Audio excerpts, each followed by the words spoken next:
Hello, in England, and we're doing a print. I don't like prints on the whole. They are over reproduced. They are overpriced. They often are reduced in size compared with the original. They don't often have the texture of the original. They are augmented by the fact they have a margin. So when you see a print with a margin, you're not seeing the image as it was intended or originally made. You're seeing the image plus a margin. So having said that, there are prints and there are prints. So if you're going to buy a print, buy a quality print from a recognised artist, buy a print with a limited edition of not too many versions.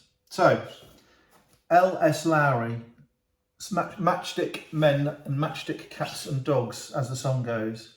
So he was a northern British painter who was famous for painting industrial scenes, social scenes, and you could call him Northern School. I suspect it will become known as Industrial School, perhaps. And he was a naive painter, folk painter, and he was in the middle of the 19th century, 20th century. He was pioneering in the portrayal of working class, downtrodden working people, factory people. And he's popular, and he's well liked, and he's well known, and there's a song written about him. And he's a very important social figure, apart from the fact he's a very prolific, well-known, well-collected artist.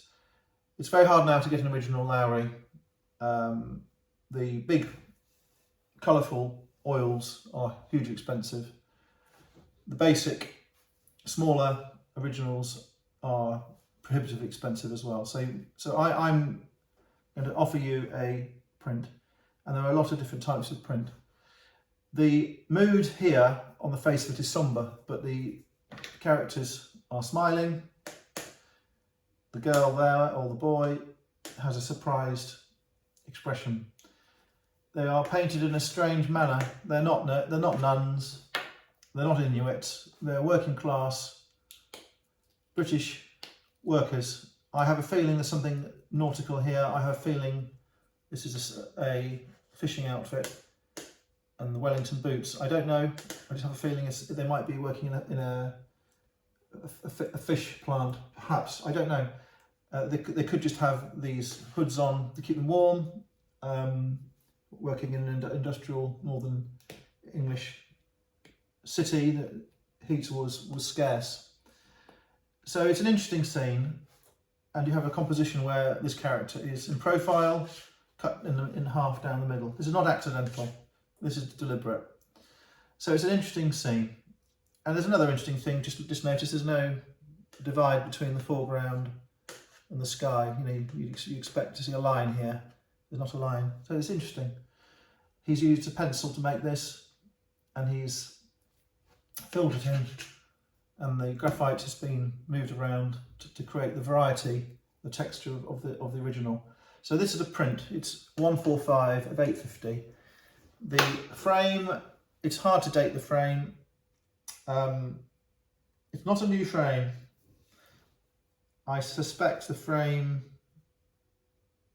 is probably going to be original to the actual print. That's my feeling. The mount is basic and not too. It hasn't. The mount hasn't been used to make it to aggrandize it. If you can understand what I'm saying, it hasn't. It's such a modest mount, simply cut. There's no lines. There's no colour. There's no gold. The gold frame has a red bowl. Well, I suspect it is not gold leaf, just gold paint on a red bowl. The back has a board. It's not plywood. It's artist board to mount it. I think that it is.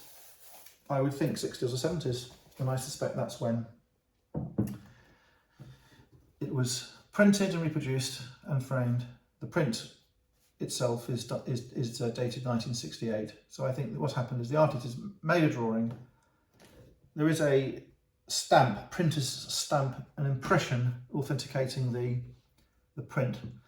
There is some staining on the margin, which is unfortunate, which can be obscured, but if you obscure it, you lose the pencil written numbers, you lose the impression unless you have an irregular mount.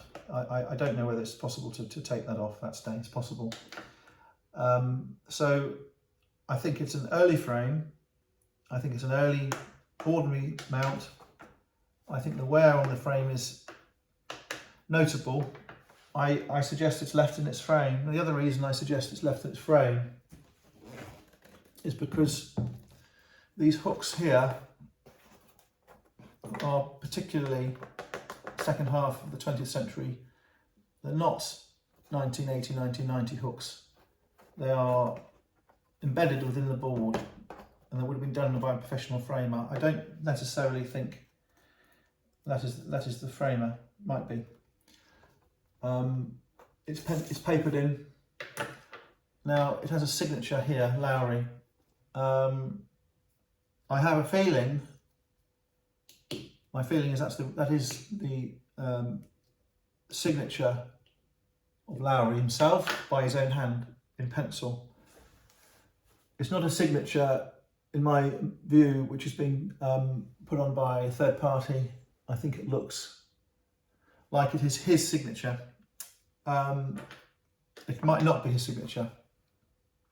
A aficionado of Lowry, an expert, will be able to authenticate it. I think it is going to be the original one. That's my feeling. So you have a authentic looking back. You have a authentic stamped, embossed, stamped, authentic numbered print. Now, as Lowry didn't sign it here, it is more likely that it's going to be his own signature on the back. I don't think he would have signed it on the back if it had been signed here. Many limited editions are signed on the front. So we'll just go through it one more time. L.S. Lowry, famous Northern English, British painter of industrial scenes or social scenes depicting downtrodden workers, the working class. This is an interesting picture. It is a copy of a pencil drawing. It is the copy of a naive folk style pencil drawing of interest. It is not. It is solemn, but it is not somber. The characters are relatively happy. The frame and the mount are modest and in keeping with the time of manufacture and framing, which I think is very close to the time of printing. There's also some water damage here.